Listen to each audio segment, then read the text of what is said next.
Romanos capítulo 1.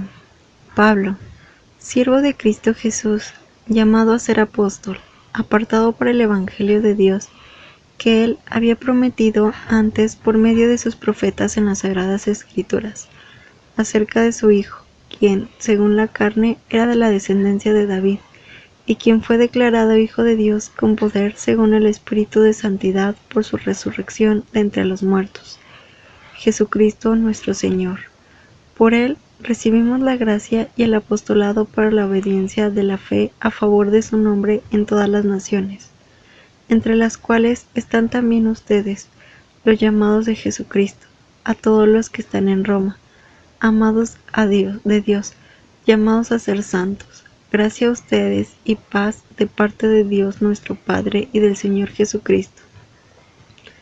Primeramente, doy gracias a mi Dios por medio de Jesucristo con respecto a todos ustedes, porque su fe es proclamada en todo el mundo, porque Dios, a quien sirvo en mi espíritu en el Evangelio de su Hijo, me es testigo de que sin cesar me acuerdo de ustedes siempre en mis oraciones, rogando que, si de alguna manera por la voluntad de Dios, por fin yo sea bien encaminado para ir a ustedes, porque deseo verles para compartir con ustedes algún don espiritual a fin de que sean afirmados.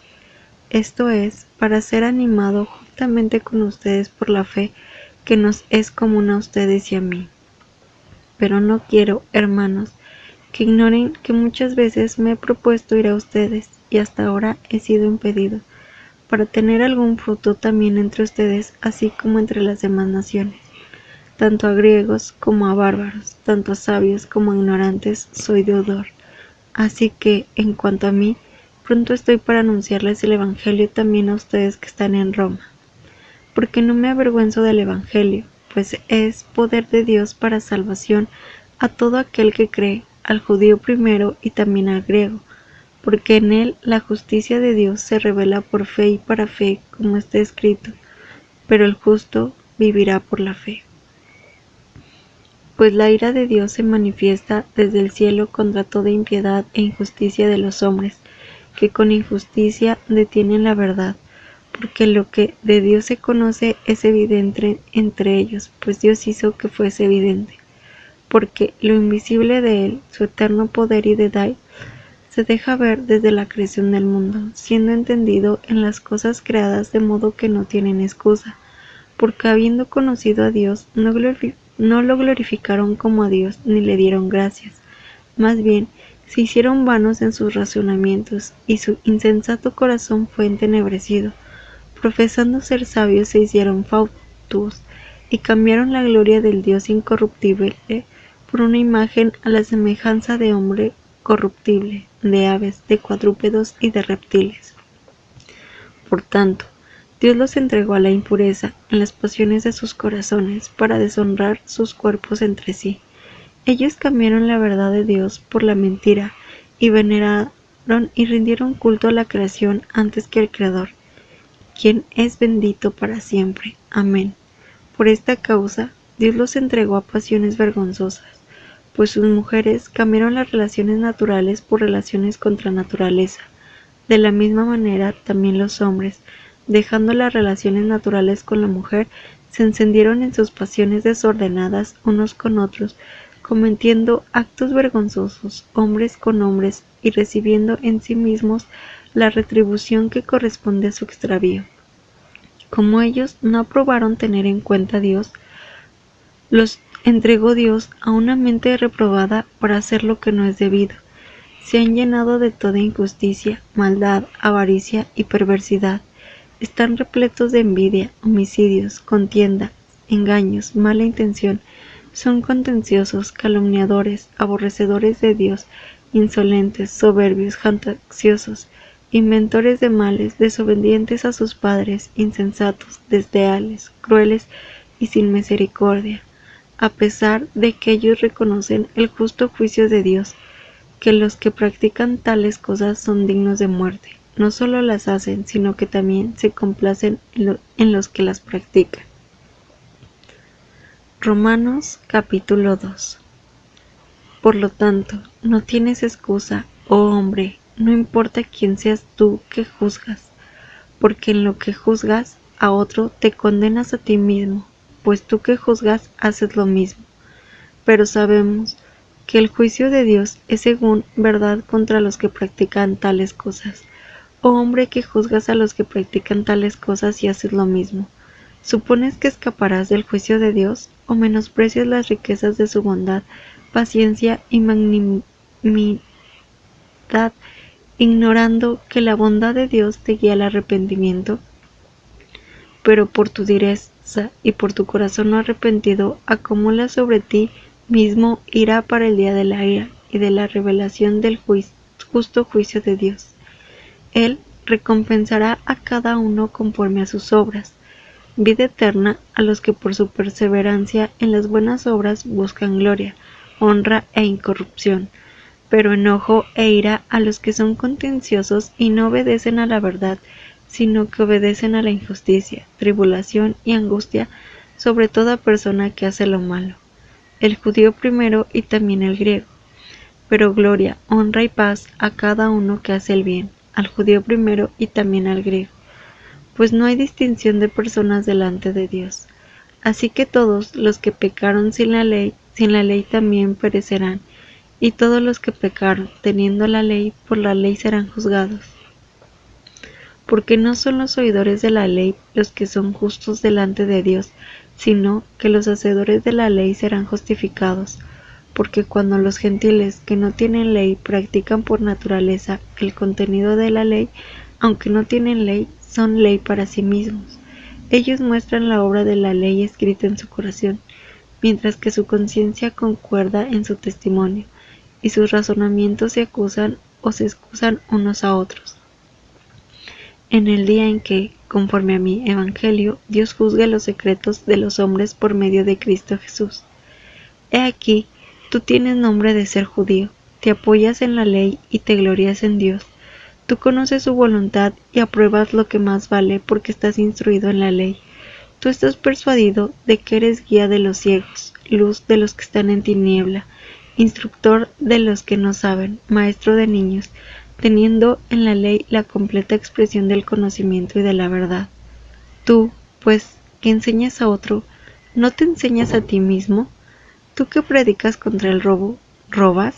Tú que hablas contra el adulterio, ¿cometes adulterio? Tú que abominas a los ídolos, ¿cometes sacrilegio? Tú que te jactas en la ley, ¿deshonras a Dios con la infracción de la ley?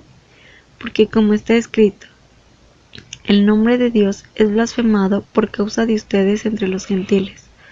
Porque la circuncisión aprovecha, en verdad, si guardas la ley, pero si eres transgresión de la ley, tu circuncisión ha llegado a ser incircuncisión, de manera que, si el incircunciso cumple los justos preceptos de la ley, ¿su incircuncisión no será considerada como circuncisión? El que físicamente es incircunciso, pero guarda completamente la ley, te juzgará a ti, que con la letra y con la circuncisión eres transgresión de la ley.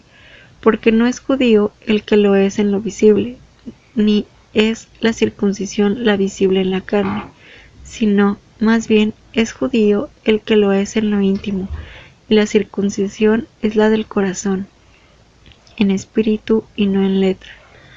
La alabanza del tal no proviene de los hombres, sino de Dios. Romanos capítulo 3. ¿Qué ventaja tiene, pues, el judío? ¿O qué beneficio hay en la circuncisión? Mucho en todo sentido. Primeramente, que las palabras de Dios les han sido confiadas. ¿Qué pues, si alguno de ellos han sido infieles? ¿Acaso podrá la infidelidad de ellos invalidar la fidelidad de Dios? De ninguna manera.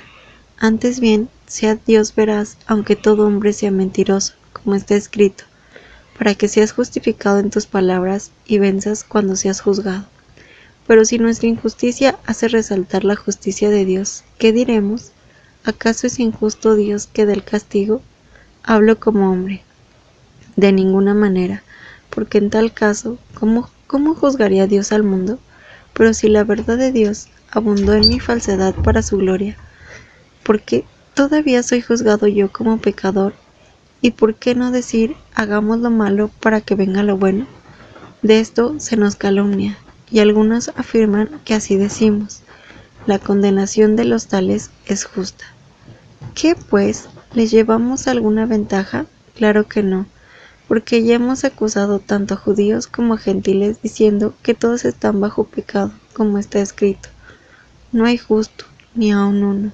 No hay quien entienda, no hay quien busque a Dios. Todos se apartaron, a uno fueron hechos inútiles. No hay quien haga lo bueno, no hay ni siquiera uno. Sepulcro abierto es su garganta, con su lengua engañan. Hay veneno de serpiente debajo de sus labios. Su boca está llena de maldiciones y amarguras. Sus pies son velosos para derramar sangre. Hay ruina y miseria en sus caminos. No conocieron el camino de paz. No hay temor de Dios delante de sus ojos. Pero sabemos que todo lo que dice la ley lo dice a los que están bajo la ley, para que toda boca se cierre y todo el mundo esté bajo juicio ante Dios. Porque por las obras de la ley nadie será justificado delante de él, pues por medio de la ley viene el reconocimiento del pecado. Pero ahora, aparte de la ley, se ha manifestado la justicia de Dios, atestiguada por la ley y los profetas. Esta es la justicia de Dios por medio de la fe en Jesucristo para todos los que creen. Pues no hay distinción, porque todos pecaron y no alcanzan la gloria de Dios, siendo justificados gratuitamente por su gracia, mediante la redención que es en Cristo Jesús, como demostración de su justicia. Dios lo ha puesto a él como expiación por la fe en su sangre, a causa del perdón de los pecados pasados, en la paciencia de Dios, con el propósito de manifestar su justicia en el tiempo presente, para que él sea justo y a la vez justificador del que tiene fe en Jesús. ¿Dónde pues está la jactancia? Está excluida. ¿Por qué clase de ley? ¿Por la de las obras? Jamás, más bien, por la ley de la fe. Así que consideramos que el hombre es justificado por la fe sin las obras de la ley. ¿Es Dios solamente Dios de los judíos? ¿No lo es también de los gentiles? Por supuesto, también lo es de los gentiles, porque hay un solo Dios, quien justificará por la fe a los de la circuncisión y mediante la fe a los de la incircuncisión. Luego, ¿invalidamos la ley por la fe?